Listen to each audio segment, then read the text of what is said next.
안녕하세요. 좌포 김종성입니다. 4월이 시작되었습니다. 혹시 여러분들 영화 부산행을 보셨나요? 영화 부산행 마지막 장면을 보면 아이를 가진 여성분과 어린아이 한 명이 둘이서 긴 터널을 걸어가죠. 터널 반대편에는 터널을 봉쇄하고 총을 겨누는 장면이 나옵니다. 두 사람은 터널 끝에 어떤 상황인지 모르고 천천히 터널 밖을 향하고 걸어가고 있습니다. 터널은 참 길죠. 코로나 사태로 이 시대를 살아가는 우리도 긴 터널을 걸어가고 있습니다.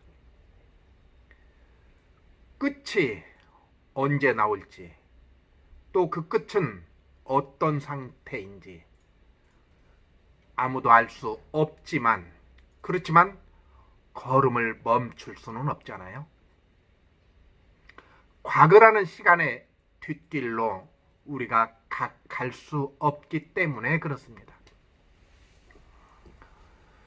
코로나19 신종 바이러스만큼 부동산 시장도 세계 경제와 함께 앞을 가늠할 수 없는 게 지금의 상황인 것 같습니다.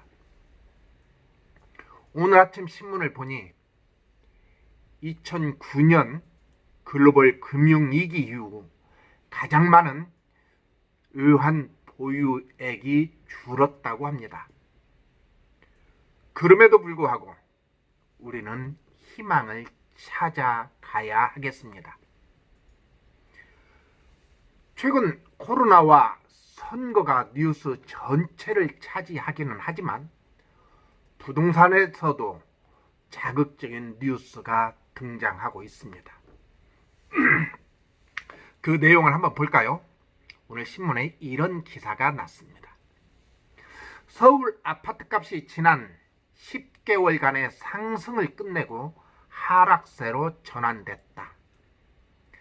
지난해 12.16 대책 이후 규제를 피하려는 유동성이 몰려 풍선 효과를 보였던 수용성, 다시 말해서 수원, 용인, 성남, 수용성 등 경기 일부 지역도 상승폭이 급감하고 있다라고 나옵니다.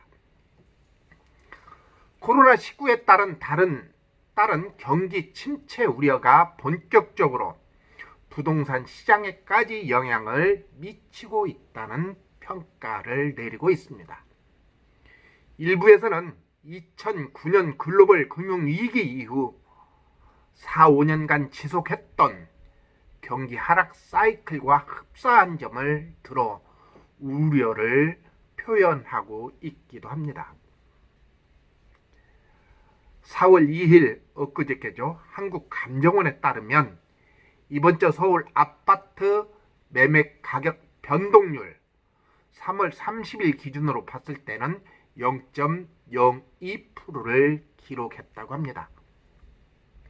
작년 6월 마지막 주 보합을 기록하며 하락 분위기를 탈출한 후 41주 만에 하락으로 전환했다고 그러네요. 서울의 경우 강남권에 이어 마용성, 마포, 용산, 성동 등 강북권 주요 지역 아파트값이 떨어지기 시작했다라고도 분석을 합니다. 1월부터 상승세의 하락으로 전환했던 강남 3구는 하락폭이 커졌고 강동구도 0.01% 떨어졌다고 합니다. 마포는 0.02%, 용산과 성동은 각각 0.01%로 처음으로 마이너스를 기록했다고 합니다. 종로, 중구, 광진구, 성북구 등을 포함해서 하락 추세가 서울 전 지역으로 퍼지고 있다라고 분석을 했습니다. 서울 아파트 가격이 하락세로 들어서는 이후로는요, 세계 경제 침체가 우려되는 것과 더불어 정부의 강력한 규제 정책, 가격 급등 피로감 등이 맞물려 있기 때문이라고 말을 합니다. 이 이야기는 제가 지난 방송에서도 한번 말했던 건데 그렇게 또 분석을 하네요. 12.16 대책은 부동산 시장으로 돌아오던 돈줄을 묶었고 시세 9억 원 초과 주택을 중심으로 올해 공시 가격 현실화가 되기 때문에 대폭 오르면서 보유세 부담도 커졌다고 이야기합니다. 엎친 데 겹친 격으로 코로나19로 세계 경제가 출렁이자 집값 하락을 예고하던 전문가들도 늘어나고 있는 추세입니다. 송인호 한국개발연구원 경제전략연구부장은 금융위기가 주택시장으로 전이된 기간을 보면 보통 6개월이 걸렸고 6개월 뒤 부동산 시장 하락세가 데이터로 많이 확인될 것이라고 진단하기도 했다고 하네요. 하지만 지금 상황이 12년 전과 똑같다고 단언하기는 어렵다는 지적도 제기되고 있습니다. 우선 가장 중요한 금리가 한국은행 기준금리 기준으로 볼 때 0.75%에 불과해서 금융위기 당시 5.25%보다 훨씬 낮기 때문이라고 얘기합니다. 또한 서울 아파트 전세가율이 50.22%로 3월 기준으로요. 50.22%로 2008년 글로벌 금융위기 당시 34.9%보다 집값이 높아서 떨어지지 않도록 전세값이 받치고 있다는 것도 그 예로 들고 있습니다. 그런데 말입니다. 우리가 한번 2달 전을 생각해 볼 필요가 있지 않을까요? 수도권 아파트 특히 2.20 대책이 나오기 전에 수원을 비롯한 경기 남부 쪽은 어떠했을까요? 일주일 새에 1억씩 오르던 곳이 많았습니다. 그 이후 불똥은 경기도 부천, 인천 쪽으로 뛰었고 지금도 그쪽은 뜨겁습니다. 이번 주 초에 성남 법원에서 용인에 있는 아파트에 우리 회원 한 분이 입찰을 했는데 하물며 59명이나 붙었다고 합니다. 다른 말로 말하면 지금 부동산 시장은 전체적으로 보합 또는 하향 시세를 향하고 있지만 이 중에 괜찮은 물건은 경쟁이 치열하다는 이야기를 하고 싶습니다. 위에서 이야기한 것처럼 많은 아파트가 가격이 하락하고 있는 것은 확실합니다. 그런데 그 속을 한번 살펴볼 필요가 있지 않을까요? 시세가 12억 하는 강남 3구에 있는 아파트가 하나 있었습니다. 이 물건을 우리 회원이 한 사람이 잡았습니다. 12억 되는 아파트 얼마에 잡았냐고요? 8억대 후반으로 매입을 했습니다. 이번 주에 이 물건으로 이 회원과 저는 많은 대화를 했고 또 방법이나 시기나 그런 것들 때문에 상담을 많이 했습니다.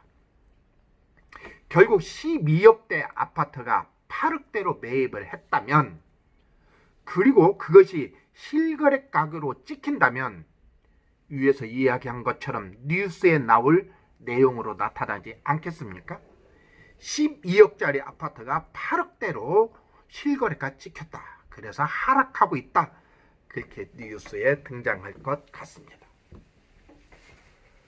8억대 후반으로 매입을 했는데 아무런 하자 없이 정상 가격으로 매입을 했습니다. 여기에서 한번 생각해 볼까요? 왜 그분은 그 집을 매도했을까요? 12억이나 하는 그 집을 왜 8억대 후반에 팔았을까요? 그 내용을 좀 살펴보면 정확한 것은 그분의 속뜻을 알 수 없지만 이미 그 집은 7억 중반의 대출이 잡혀 있습니다. 그리고 경기가 안 좋다고 하고 또 집값이 떨어진다고 하고 그런 불안감이 그분을 엄습해 왔을 겁니다. 또한 정확하게는 모르지만 그분은 어떤 이유에서든지 경제적으로 좀 쪼들림을 당하지 않았을까 그런 생각이 듭니다. 그래서 싸게라도 지금 이 기회에 집을 털어야 되겠다고 생각을 한 것이고 그래서 결국은 12억짜리를 지금 뭐 매물이 12억이지만 사실은 요즘에 거래가 잘 안 되잖아요. 그래서 거래가 되지 않는 상태인데 결국은 8억 후반대로 매물을 처분하게 됩니다. 자, 그러면 이 매물을 잡은 우리 회원은 왜 잡았을까요? 실거래 가격이 8억대로 찍힌다면 그것을 보고 다른 사람들은 더 떨어질 것이라고 생각하지 않을까요? 그런데 왜 우리 회원은 그 집을 샀을까요? 시장은 이렇게 양단의 가격이 있습니다. 그러다 보니 그 타이밍이 언제인지 고민스러울 수밖에 없고 지금 때가 아니다라고 판단해서 현장을 떠나는 사람들이 있습니다.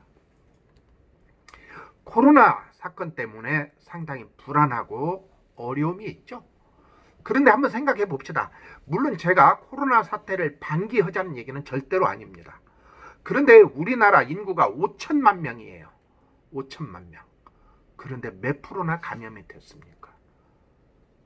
그렇게 무서운 병일 수 있지만 또 우리가 열심히 이렇게 자가격리하고 사회적 거리를 두기 캠페인을 통해서 온 국민이 동참하다 보니까 이것도 극복해 나갈 거고 이겨낼 거라고 생각합니다. 그런데 우리 모두 다 움츠리고 있는 이때에 그 회원은 도전했습니다. 그런데 진짜 부동산 심리가 위축되었을까요? 왜냐하면 한국은행의 주택가격 전망 소비자 동향 지수를 보면은요 12.16 부동산 대책 이후 하락세를 지속했지만 지난달에는 112% 보합세를 보였습니다. 지수가 100을 넘는다는 것은 부동산 시장에 대한 심리가 긍정적이라는 의미가 있습니다. 이 이야기는 다른 말로 얘기하면 불안한 사람들은 처분하고 이 기회를 노리는 사람들이 있다 그 얘기입니다. 물론 부동산 시장을 쉽게 판단할 수는 없습니다. 현재 분위기를 유지할 수 있을지 아니면 더 버티지 못하고 폭락장으로 갈지는 아무도 알 수 없는 것입니다. 정부가 부동산 시장의 규제를 강화하고 코로나19 글로벌 경제 침체 가능성이 있는 만큼 보합세 지속이 쉽지 않다는 정도는 우리가 인식하고 있는 수준일 수 있습니다. 그런데 말입니다. 이 같은 분위기를 타고 자칭 전문가라고 하는 유튜브 등에서는 부동산 대폭락 이야기를 하고 있습니다. 전문가라는 사람들이 서울 집값 반토막이 난다고 이야기를 하고 있습니다. 일명 공포 마케팅을 하고 있는 걸로 보여지고 있는데 이 부분은 제가 지난번 영상에서도 말씀을 드렸습니다. 전적으로 불황이 시작할 때 나타나는 단골 메뉴라고 말하고 싶습니다. 다시 한번 이야기해 볼까요? 집값이 내리면 집 없는 사람들이 저렴하게 내 집을 매입할까요? 부동산 가격 하락은 거시 경제로 보면 경제가 침체된다는 이야기입니다. 즉 외환위기, 금융위기가 찾아와 경제가 역성장을 기록할 때 의미 있는 집값 하락이 나타난다고 볼 수가 있습니다. 경제적으로 불황이 온다면 가장 힘든 사람들은 어떤 사람들일까요? 제가 오늘 오전에 한 사람과 미팅을 했습니다. 똑같은 얘기를 했습니다. 지금 경제적으로 어려우면 가장 힘든 사람들이 누구일까요? 그리고 집값이 떨어지면 지금 집 없는 사람들이 집을 살까요? 그 얘기를 했습니다. 경제가 힘들어지고요. 그러면 어떻게 돼요? 결국은 일자리를 위협받게 되고 그 다음에 월급이 줄고 그런데 어떻게 집을 살 수 있을까요? 더군다나 집값이 떨어진다는 신호를 받고 있는데 결코 집을 살 수가 없습니다. 코로나19발 경제 침체가 커져가고 있습니다. 서민들의 일자리를 지키고 사회 안정을 유지하기 위해서는 부동산 시장의 안정과 관리가 어떻게 보면 더 중요하지 않을까 그런 생각이 듭니다. 위에서 이야기한 우리 회원의 이야기를 귀담아 들을 필요가 있습니다. 이미 지난번 연회원 실시간 동영상 수업에서 낙찰을 받거나 매매를 했던 우리 회원들이 이 시장에 먼저 앞서가는 사람들이라고 그렇게 말하고 싶습니다. 그런데 말입니다. 우리는 선택에 보류를 하고 있습니다. 최근에 어떤 회원은 카페에 오프라인 동승을 하고 싶다가 코로나 때문에 잠깐 보류한다는 회원들도 있었습니다. 그건 선택의 자유죠. 그런데 말입니다. 항시 그 선택은 나를 기다리지 않고 있다 말씀드리고 싶습니다. 위기는요, 기회를 먹고 삽니다. 그 기회 여러분들이 잡아야 되겠습니다. 저는 지금 이것을 계속 그렇게 부동산을 투자해라, 투자하지 마라 그런 얘기가 아니고 우리가 어차피 살아나갈 길은 월급만으로 다 해결할 수 없기 때문에 도전해야 되고 이 시장을 떠나지 말고 예의주시하라 그 얘기를 하고 싶습니다. 이제 부동산 시장에 입문하는 사람들은 쉽지 않지만 이미 조금 시간이 흐른 사람들은 이 기회를 잡기 위해서 우리가 시작했다 그렇게 생각해 봤으면 좋겠습니다. 그럼 저는 오늘은 여기까지 하겠습니다. 안녕히 계세요.